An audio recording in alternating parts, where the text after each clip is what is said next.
सत श्री अकाल, नमस्कार, आदाब। पंजाबी रेडियो और पंजाबी टीवी यूएसए देख और सुन रहे सभी साथियों का स्वागत है इस समय के विशेष program beyond the headlines with Mandeep Punia में।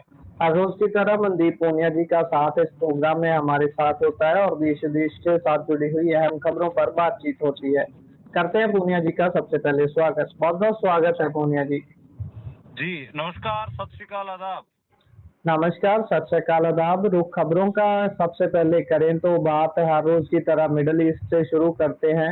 ईरान का मिडल ईस्ट में अमेरिकी बेसिस पर एक बार दोबारा से हमला है और इस हमले के बाद अमेरिका ने क्या दोबारा जवाब दिया है इसका, और अपडेट्स क्या है बाकी इस मामले में। देखिए, आपको पता है कि लगातार 12-13 रातें ऐसी हो चुकी हैं तब दोनों मुल्कों के बीच में सीज फायर टूट चुका है। कभी अमेरिका हमले कर रहा है तो कभी ईरान। ईरान ने गुरुवार को जॉर्डन और कुवैत में अमेरिकी सैन्य ठिकानों के ऊपर ड्रोन और मिसाइलों से जो अभी हमले किए हैं। Islamic revolutionary guard corpse IRGC ने दावा किया कि जॉर्डन में तैनात अमेरिकी third terminal high altitude area defence air defence system को तबाह कर दिया गया है। इसके अलावा कुवैत में अमेरिकी MQ-9 रिपर ड्रोन के ऑपरेशन बेस पर भी हमला किया गया। इससे पहले अमेरिका ने बुधवार को लगातार 12वीं रात ईरान में इराक बॉर्डर पर स्थित शलमचे बॉर्डर क्रॉसिंग पर हवाई हमले किए थे। खुजेस्तान प्रांत के डिप्टी गवर्नर ने बताया कि इस हमले में 2 लोगों की मौत भी हुई थी। खैर, जो फुटेजेस हैं दोनों तरफ से शेयर की जा रही हैं। सेंटकॉम भी फुटेज शेयर कर रहा है जब वो ईरान के डिफेंस सिस्टम के ऊपर या मिलिट्री बेसिस के ऊपर हमले कर रहा है। तो इसी तरीके से अब इराक भी एक्शन में दिख रहा है। खैर, ट्रंप ने ईरान में बमबारी की धमकी दी है। उन्होंने कहा है कि वो अब ईरान के अंदर पुल और बिजली घरों पर बमबारी करेंगे। तेहरान में मौजूद उनके जो मिलिट्री ठिकाने हैं उनके ऊपर भी हमला करेंगे। दूसरी जो बड़ी अपडेट थी वो तो हूती विद्रोहियों की थी। उन्होंने साफ कहा है, कल भी हमने बताया था कि सऊदी अरब पोर्ट से दूर रहें। जहाज बोबल मंदेब में भी खतरा बना हुआ है। स्ट्रेट ऑफ हॉर्मुज के अलावा आप अमेरिका ने अपना जो जितने अमेरिकी सैनिकों की मौत हुई है दबाव बन रहा था जवाबदेही का, तो अमेरिका ने बताया कि उसके 18 अमेरिकी सैनिकों की मौत हुई है और जबकि सैकड़ों जो सैनिक हैं वो घायल हुए हैं। अमेरिका अब तक इस जंग में 3.6 लाख डॉलर रुपीस खर्च कर चुका है। 37.5 अरब डॉलर सॉरी डॉलर खर्च कर चुका है। और कच्चा देखिए, 12-13 दिन से लगातार एक दूसरे के ऊपर हमले हो रहे हैं। तो जो क्रूड ऑयल है, ब्रेंट क्रूड है, उसमें भी तेजी है। ब्रेंट क्रूड में आप देख ही रहे हैं कि आज $92 के पार रहा। मार्केट में लगातार इवन जो ट्रेडिंग रही है वो भी 85 से ऊपर रही है भाई। तो जो मार्केट में बेचैनी है इस जंग के कारण वो देखने को मिली और दोनों तरफ से धमकियों का दौर है। और ट्रंप ने अब की बार तो हूतियों का नाम भी लिया। ट्रंप ने कहा कि हूतियों ने अगर हमला किया तो दोनों को सजा मिलेगी। तो यमन के हूती ईरान के IRGC काफी तंग कर रहे हैं। और मिडल ईस्ट में अपन कह सकते हैं कि वेस्ट एशिया का जो क्राइसिस है वो एक लार्जर क्राइसिस की तरफ बढ़ रहा है। हालांकि ईरान के जो मंत्री थे वो पाकिस्तान पहुंचे थे। उनकी आसिफ मुनीर से और पाकिस्तान के प्रधानमंत्री शहबाज शरीफ से बातचीत भी हुई थी, लेकिन अभी तक कोई हल वाली स्थिति लग नहीं रही है दोनों के दरमियान। तो देखते हैं कि स्थिति क्या रहती है। और अभी ये कह सकते हैं कि इस युद्ध में शांति की जो तस्वीर है वो दूर दूर तक खिंचती हुई नजर नहीं आ रही है। जी, और इससे अगर हम आगे अगली खबरों की ओर बढ़ें तो उधर गांधी स्मृति जा रहे राहुल प्रियंका विपक्षी नेता भी साथ में है। ये क्या मामला है? अभी पूरा दूसरे दिन के लिए गिराव की तैयारी थी। देखिए, लगातार हम देख ही रहे हैं कि जो राहुल गांधी है और प्रियंका गांधी और जो कांग्रेस के लोग हैं वो अब छात्रों के इस आंदोलन के हिमायत में बड़े लेवल पर सक्रिय हो गए हैं। उसके अलग अलग रीजन है सक्रिय होने का। उसके एक रीजन तो यही है कि भाई ये प्रोटेस्ट इतना बड़ा हो गया तो अब उनके ऊपर भी दबाव है। उनके ऊपर भी दबाव है कि वो अब इस प्रोटेस्ट में ये दिखें कि वो भी छात्रों के लिए लड़ रहे हैं। लेकिन डायरेक्ट वो जंतर मंतर पर नहीं जा रहे हैं। पहले वो आपको 2 दिन पहले आपको बताया भी था, खबर भी हमने की थी कि भाई कैसे राहुल गांधी और प्रियंका गांधी और कांग्रेस के जो सांसद थे वो प्रधानमंत्री आवास के ऊपर पहुंच गए थे। वहां से हालांकि पुलिस ने उनको डिटेन करके छत्रसाल स्टेडियम में लेके जाया गया। वो तस्वीरें आपने देखी कि राहुल गांधी के नाक से खून भी आया। पहली बार लीडर ऑफ अपोजिशन लड़ते हुए दिखाई दिए, पुलिस ने उनको घसीटा भी। वो सारी तस्वीरें विजुअल्स आप तक पहुंच रही थी, तो वो दिखा रहा था कि हाँ अब इतना अगर आपको चौधराहट करनी है और आप लीडर ऑफ अपोजिशन है तो आपको जनता के साथ और छात्रों के मुद्दों पे दिखना पड़ेगा। अब गांधी स्मृति पहुंचने की ऐलान किया गया है। बस में दोनों भाई बहन कांग्रेस के नेताओं से के साथ रवाना हुए हैं, लेकिन गांधी स्मृति के बाहर सुनहरी बाग के घर, जो राहुल गांधी का जो घर है सुनहरी बाग में, उसके बाहर भी पुलिस तैनात है। गांधी स्मृति के बाहर भी भारी मात्रा में पुलिस तैनात कर दी गई है। विजुअल्स आने लग गए हैं। पुलिस के साथ कांग्रेस के जो नेता वगैरह हैं उनकी धक्का मुक्की शुरू हो गई है, और सरकार है वो बात करने के मूड में भी नहीं है कांग्रेस से इस मामले पे। और गांधी स्मृति वो जगह है जहाँ पर महात्मा गांधी की हत्या की गई थी। पहले इसे बिरला हाउस कहा जाता था, लेकिन बाद में इसे गांधी स्मृति कहा जाने लगा। इसी जगह के ऊपर आपको ध्यान हो तो जो नाथूराम गोडसे थे, उन्होंने महात्मा गांधी के ऊपर गोली चलाई थी, उनकी हत्या की थी। तो वहीं अब जो राहुल गांधी है वो पहुंच रहे हैं, और ये जो बीजेपी है वो आपको पता है गोडसे को भी सेलिब्रेट करती है, जिसने गांधी को गोली मारकर बिरला हाउस में हत्या की थी। तो अब राहुल गांधी आइडियोलॉजिकल भी बना रहे हैं इसको कि भाई ये तो गांधी की लड़ाई है। और हालांकि गांधी कोई इस प्रोटेस्ट में सिंबल नहीं है। सिंबल के तौर पे दो बड़े चेहरे उभरे हैं, डॉक्टर अंबेडकर, भीमराव अंबेडकर, और मतलब बात करें तो दूसरे भगत सिंह। दो नारे सबसे ज्यादा हैं, जय भीम और इनकलाब जिंदाबाद का। हालांकि गांधी की बात हो रही है टाइम टाइम पे, इंडियन कॉन्स्टिट्यूशन के प्रियम्बल को भी लोग लेकर फिर रहे हैं, फूल भी मिल रहे हैं। और दूसरी तरफ मतलब जो छात्र हैं वो भाई उग्र भी हो जा रहे हैं अगर पुलिस उनके ऊपर लाठीचार्ज वगैरह करती है। तो कई रूप हैं इस आंदोलन में, और उसके ऊपर भी खैर आगे अगली खबर में बात करेंगे। लेकिन कांग्रेस की अब मजबूरी बन गई है कि वो प्रो स्टूडेंट दिखे, स्टूडेंटों के हक में बात करती हुई दिखाई दे। और इसीलिए राहुल गांधी अब अगले कुछ दिनों आपको उनका जो पता है वो सड़कों के ऊपर मिलेगा। अब वो विदेशों में यूनिवर्सिटियों में जाके भाषण देने की बजाय अब आपको स्टूडेंट्स के मुद्दे के ऊपर ग्राउंड पे लड़ते हुए नजर आएंगे। तो ये एक बड़ा दबाव कह सकते हो, बड़ा बदलाव कह सकते हो इस आंदोलन का। नौजवानों का काफी बहुत बड़ा मैसिव हो चुका है ये आंदोलन। इसी के दबाव में पार्टियां हैं। आज थोड़ा आपको हैरानी की बात बताता हूँ, आज संसद भवन में जो हाउस थे दोनों हाउस नहीं चल पाए, ठीक है। दोनों हाउस में रोड़ा किस बात का पड़ा, फिर वही नारेबाजी चलती रही संसद के बाहर, दोनों सदनों के बाहर, राज्यसभा हो या लोकसभा। राज्यसभा में वही मल्लिकार्जुन खड़गे का अंदाज देखने को मिला। उन्होंने कहा कि क्या संसद हाउस चला के क्या करोगे जब तक धर्मेंद्र प्रधान का इस्तीफा नहीं हो जाता। तो सरकार बार बार कह रही थी कि आ जाओ चर्चा कर लेते हैं नीट पे। बोले कि नीट पे चर्चा तब करेंगे जब पहले धर्मेंद्र प्रधान का इस्तीफा लो। प्रधानमंत्री मोदी स्टूडेंट्स के ऊपर जिसने लाठी चलवाई है वो माफी मांगे स्टूडेंट से। तो कांग्रेस ने पॉलिटिकल पोजीशन तो ठीक बना रखी है अपनी, जितना उनको दिखता। और एक धरने से दूरी भी बना रखा है। धरने से दूरी बनाना इसलिए ठीक है, नहीं तो बीजेपी के लिए प्रचार करना आसान हो जाता है कि देखो कांग्रेस वाले मोदी के खिलाफ नौजवानों को भड़का रहे हैं। मतलब मैं ये मानता हूँ कि राहुल गांधी ने ये फैसला तो ठीक लिया कि वो प्रोटेस्ट साइट्स पे जाने की बजाय, जहाँ पर जंतर मंतर पर जाने की बजाय वो और दूसरे तरीकों से स्टूडेंट की लड़ाई को मजबूत कर रहे हैं। अगर वो जंतर मंतर पर चले जाते तो बीजेपी के पास आसान नैरेटिव हो जाता है ये चलाने के लिए। देखो हम तो पहले ही कह रहे थे कि जो राहुल गांधी और के इशारे के ऊपर ये स्टूडेंट बैठे हुए हैं, ये कर रहे हैं। स्टूडेंट बहुत मैसिव नंबर पे हैं। खैर कांग्रेस की मजबूरी है कि उसको अब लड़ते हुए दिखना ही पड़ेगा, और वो दिख रही है पूरी। और राहुल गांधी और प्रियंका गांधी काफी एक्शन मोड में हैं अभी। जी बिल्कुल। और अगली खबर कॉकरोच जनता पार्टी के साथ जुड़ती है। जैसे आप बात कर रहे थे कि इस सारे प्रोटेस्ट में कौन लोग हैं जिनका ज्यादा नाम लिया जा रहा है। ऑब्वियसली बात है कि गांधी का नाम कम लिया जा रहा है।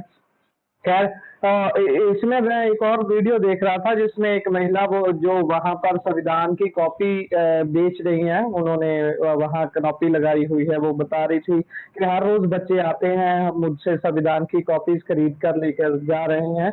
ये भी एक रुझान नया चल रहा है। खैर आगे बढ़े तो सरकार बोल रही है कि कॉकरोच जनता पार्टी को 4 बार बातचीत के लिए बुलाया गया, लेकिन इस पर सीजेपी का क्या कहना है? क्या वो बात करने के लिए अभी तैयार हैं? क्योंकि पहले जब वो प्रोटेस्ट वाले दिन बात चल रही थी कि वो उससे मीटिंग करने गए थे जेपी नड्डा से, उस दिन वो बाहर आके खुद बोल रहे थे कि हमें वहां सिर्फ समय बर्बाद करने के लिए बुलाया गया था। देखिए, मैं आपको बहुत क्लियरली एक बात बताऊं तो जो सीजेपी है वो भी अपने अलग किस्म के क्राइसिस में फंसी हुई है। तो जी वो दिख भी रहा अपने को। तो अब स्थिति ये है कि जो सरकार से उस दिन बातचीत करने गए थे आशुतोष रांका और सौरभ दास, जो सीजेपी के लीडर, उनको बहुत लोगों ने रूट भी किया और बोला कि भाई स्टूडेंट्स के ऊपर लाठीचार्ज चलाई जा रही थी, आप जेपी नड्डा के पास थे। देखिए, जो अलग अलग आंदोलनों के लोग आ रहे हैं, चाहे किसान आंदोलन के लोग आ रहे हो, पहलवान आंदोलन के लोग इनके बीच में आ रहे हो, वो एक ही बात बोल जी रहे हैं कि देखिए, कमेटियां बनाने के चक्कर में मत पड़ना, सरकार टॉफी देती है, टॉफी मत लेना, पूरा हल ही लेना। बोले कि किसानों ने भी यही कहा कि हमारे लिए जो एमएसपी वगैरह की कमेटियां बनाई गई थी उनका कुछ भी नहीं हुआ। सेम जो एक्सपीरियंस है वो शेयर पहलवानों ने किया कि उनको उनके लिए भी कमेटी बनाई गई थी, कुछ भी उसका मतलब असर नहीं हुआ। तो ये है कि कोई कमेटियों वाला मामला तो मुझे नहीं लगता कि कोई सक्सेसफुल हो पाएगा। कमेटियां तो नहीं मतलब उसमें जाएंगे। दूसरा, बातचीत के मामले में ना एक कल भी कोकरोच जनता पार्टी के नेताओं को ये बोलना पड़ा था कि भाई सरकार धर्मेंद्र प्रधान को हटा दे, क्या ही बातचीत करनी है, और बातचीत करनी भी है तो खुले में आके करें। हम जेपी नड्डा के घर पे या सरकार के नेताओं के घर पे जाके बातचीत नहीं करेंगे, प्रोटेस्ट साइट के नजदीक कोई जगह चुन ले, वहां कर लेंगे। तो खैर, जेपी नड्डा को अपनी बात ये सरकार को अब ये भी तो पुश करना है कि देखो, हम तो बहुत डेमोक्रेटिक हैं, तो ये स्टूडेंट हैं, ये डेमोक्रेटिक नहीं है, इसलिए ये बातचीत से टल रहे हैं। इसी किस्म की जो स्टेटमेंट है सरकार की तरफ से की जा रही है। हालांकि सरकार के जो बहुत सारे नेता सेता हैं, जो मंत्री संतरी हैं, वो बहुत किस्म की घटिया किस्म की जो बयानबाजियां हैं वो कर ही रहे हैं, वो आप और हम देख ही रहे हैं।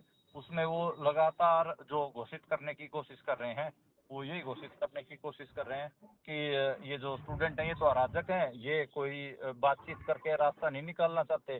सरकार का जी देखिए नैरेटिव, और वो आपने बहुत सारे नेताओं के स्टेटमेंट सुने होंगे ना, कोई पाकिस्तान लिंक की बात कर रहा, कोई कुछ। अच्छा, आपको मैं ना अब प्रोटेस्ट से जुड़ी हुई कुछ बातें बता देता हूँ जो आज इम्पोर्टेंट घटनाक्रम हुए हैं। एक तो है पैलेट गन वाला, इसकी ट्वीट वगैरह मैंने डाले थे, आपने देखा हो तो मैंने तो वो वीडियो भी पोस्ट किया था कि जिसमें पैलेट गन एक स्टूडेंट को लगी हुई थी। अब तक जो हमारी जो इन्वेस्टिगेशन है, यंग पत्रकार जो यहाँ पे दिल्ली में लगे हुए हैं जो लोग, 4 कम से कम ऐसे केस हैं जहां पर पैलेट गन का इस्तेमाल हुआ है। बच्चों की, एक बच्चे की आंख की रोशनी भी चली गई है, और पैलेट गन का इस्तेमाल, मैं 20 तारीख की मैं बात कर रहा हूँ, और एक जी पत्रकार जी के जी ऊपर भी हुआ। आउटलुक ने खुद आके ये बोला, आउटलुक मैगजीन मेरी, हालांकि मैं वहां पर काम करता रहा हूँ, वहां पर मैं पॉलिटिकल स्टोरीज करता था, आउटलुक मैगजीन में मैं बतौर रिपोर्टर मैंने काम किया है। तो आउटलुक मैगजीन ने आके ये बात कही है कि हमारे एक रिपोर्टर के को भी पैलेट गन लगी है। तो पैलेट जी गन तो चली है, लेकिन सिक्योरिटी फोर्सेज जितनी भी हैं वो सारी मना कर रही हैं कि हमने कोई बच्चों के ऊपर पैलेट गन इस्तेमाल नहीं हुआ। पैलेट गन का जो इस्तेमाल है वो कोई नया केस नहीं है भारत में। हालांकि दिल्ली में नया केस है। शंभू बॉर्डर पर जब किसान 2024 में आंदोलन पर बैठे थे, तब भी सिक्योरिटी फोर्सेज ने उनके ऊपर पैलेट गन चलाए थे। आपको ध्यान हो 2016 में, 2017 में कश्मीर में भी, जम्मू कश्मीर में भी जब स्टूडेंट मूवमेंट कर रहे थे, उनके ऊपर पैलेट गन का इस्तेमाल किया गया था। छोटी छोटी बच्चियों की आंखों में पैलेट गन लगी थी। एक वो फेमस आपको किस्सा याद होगा कि जो वहां पर एक फोटो जर्नलिस्ट थे, उनके कैमरे में से पार होकर पैलेट गन आंख में लगी थी। तो जी ऐसे ऐसे किस्से जम्मू कश्मीर में होते रहे हैं, ये यहाँ पर मतलब इस प्रोटेस्ट में पहली बार हो रहे हैं। तो खैर, तो वो तो चले हैं, सीधी सी बात है कि पैलेट गन तो चले हैं। इसके अलावा प्रोटेस्ट लगातार बहुत बड़ा हो रहा है। आज मैं और प्रोफेसर सरोज गिरी दोनों ही प्रोटेस्ट साइट पे थे। हमने तो हम एनालिसिस कर रहे थे कि भाई जो ये भाषा है किस किस्म की इस्तेमाल करें। बहुत गालियां दे रहे हैं नरेंद्र मोदी को, हमने कुछ रिकॉर्ड भी की हैं गालियां, और हम इसके ऊपर मतलब कोई स्टोरी भी करेंगे अपने ढंग से कि जो ये नए मिलेनियल्स और जेन जी की भाषा में क्या फर्क है। जैसे हम जो मिलेनियल्स लोग थे, गुरप्रीत, वो बड़े संस्कारी किस्म के थे, ऐसे पैरों के पब्लिक में गालियां नहीं देते थे लेकिन प्राइवेट असेंबलीज में, पब्लिक जी असेंबलीज में गालियां देते थे। ये तो भाई सीधा गालियां दे रहे हैं मोदी को। और आप इंस्टाग्राम पे हर दूसरी रील देखिए, मीम बना रहे हैं, पुलिस वालों के भी मीम बना दे रहे हैं। तो ये तो कंटेंट क्रिएटरों वाली जमात है, ये जो जेन जी जनरेशन है, ये हर चीज, इनके डंडे मार रहे हैं पुलिस वाले और ये उसके ऊपर कंटेंट बना दे रहे हैं। तो भाई बिल्कुल बहुत क्रिएटिव है, और इस क्रिएटिव जमात का मतलब मुकाबला मुझे लगता है कि बीजेपी की आईटी सेल तो बिल्कुल नहीं कर पाएगी। ये इतने क्रिएटिव लोग हैं। बिल्कुल, इतने ही क्रिएटिव हैं, हर कोई जो भी आ रहा है वो अपने तरीके से सपोर्ट भी कर रहे हैं और उसमें से कंटेंट निकालने की भी पूरी कोशिश लगातार जारी है। और उधर पेपर लीक पर मोदी आखिरकार बोले हैं, जुबान खोली है उन्होंने। अ, देखिए, आज नरेंद्र मोदी आखिरकार बोले तो हैं, एक ट्वीट उनकी तरफ से आया है, घिसा-पिटा जी, ट्वीट है। खैर मैं पहले तो आपको उस ट्वीट की भाषा आपको पढ़ के सुना देता हूँ, आपको ट्वीट का जो सार है वो बता देता हूँ। ट्वीट का खैर सार तो यही है कि मोदी जी कह रहे हैं कि भाई पेपर लीक के जो फास्ट ट्रैक कोर्ट में हम जांच करवाएंगे और युवाओं के भविष्य से बढ़कर कुछ भी नहीं है, जो दोषी होंगे उनको सख्त सजा देंगे, बख्शे नहीं जाएंगे। इस किस्म की जो बातचीत है वो ट्वीट में हुई है। देखिए, अगर मैं आपको मतलब बात बताऊं कि चलो सार तो मैंने बता दिया। खैर मैं आपको वो बता देता हूँ, इन्होंने क्या, nothing is more important than welfare and future of our youth, we have decided to set up fast track courts to ensure swift and stringent punishment for those involved in the paper leak, have directed the concerned authorities and official authorities to take all necessary steps in this matter। तो मतलब वो वही दिखाने की कोशिश कर रहे हैं कि भाई मैंने फास्ट ट्रैक कोर्ट की बात करती है और भविष्य के से खिलवाड़ नहीं होगा, इस किस्म की बातचीत दिखाने की जो नरेंद्र मोदी कोशिश कर रहे हैं। नरेंद्र मोदी को आप देखिए, मामला सिर्फ धर्मेंद्र प्रधान के इस्तीफे तक पता नहीं है, नरेंद्र मोदी को भी समझ में आ रहा है कि उनको ठीक ठाक इस मामले में गालियां पड़ रही हैं और जो नौजवान है वो नरेंद्र मोदी के इस्तीफे तक बात नहीं कर रहे, वो मतलब बातचीत वो आगे तक ले गए हैं, वो नरेंद्र मोदी तक को गालियां और इस्तीफा देने की बात कर रहे हैं। भाई मैं बता ही नहीं सकता कि आपको किस किस्म की जो गालियां हैं वो दी जा रही हैं नरेंद्र मोदी को, और बहुत हाई लेवल का मैटर चल रहा है। और कह सकते हो कि जिस लेवल पे नौजवान इन्वॉल्व हो गए हैं, इनको तो समझ में ही नहीं आ रहा कि अब इसका निपटारा करेंगे कैसे। आज एक टर्म का इस्तेमाल कर रहे थे जो बार बार प्रोफेसर सरोज गुरु, वो कह रहे थे कि इसमें ना जो वर्किंग क्लास और जो फ्लेयर लोअर क्लास इसको बोलते हैं, उसके नौजवान भी एक्टिव हो गए हैं, जो कि इनका पहले इनको लगता था कि हमारा मास बेस है, वो भी इनके खिलाफ खड़ा हो गया है जेनजीज में। तो अब ये थोड़ा सा डर रहे हैं, इसी वजह से नरेंद्र मोदी अब ट्वीट वगैरह करना शुरू कर दिया। मेरे को लगता है कि अगले कुछ दिनों में वो थोड़ा बहुत इसके ऊपर कोई स्टेटमेंट दे देंगे। और अंत तो इस बात पे होना कि उनको जैसे किसान आंदोलन में माफी मांगनी पड़ी थी ना वीडियो बना के, जी, मुझे लगता है कि ये आंदोलन भी अब मोदी को माफी मंगवा के ही छोड़ेगा। तो दिस इज माय एनालिसिस। बाकी आपको और भी मैं मतलब मोर्चे पे ही हूँ, तो मोर्चे से ही कॉल पे हमारी और आपकी बात हो रही है, तो आगे भी और जी, अपडेट्स देते रहेंगे। माफी, आज के जो हमारे न्यूज बुलेटिन है थोड़ा सा छोटा रहेगा, क्योंकि मैं मोर्चे पे हूँ और काफी यहाँ पर चीजें हो रही हैं। कोशिश करूंगा कि कल आप लोगों तक एक जो ग्राउंड रिपोर्ट है, मोर्चा कैसा है, क्या कैसे कैसे जो जयंती वो अपनी बातचीत रख रहे हैं, वो उसका एक कंप्लीट पिक्चर आप तक पहुंचाने की कोशिश करूंगा। जी, ज़रूर, ज़रूर। इसी के साथ प्रोग्राम का समय यहाँ ही करते हैं समाप्त। आप जुड़े जानकारियाँ साझा की, बहुत-बहुत धन्यवाद।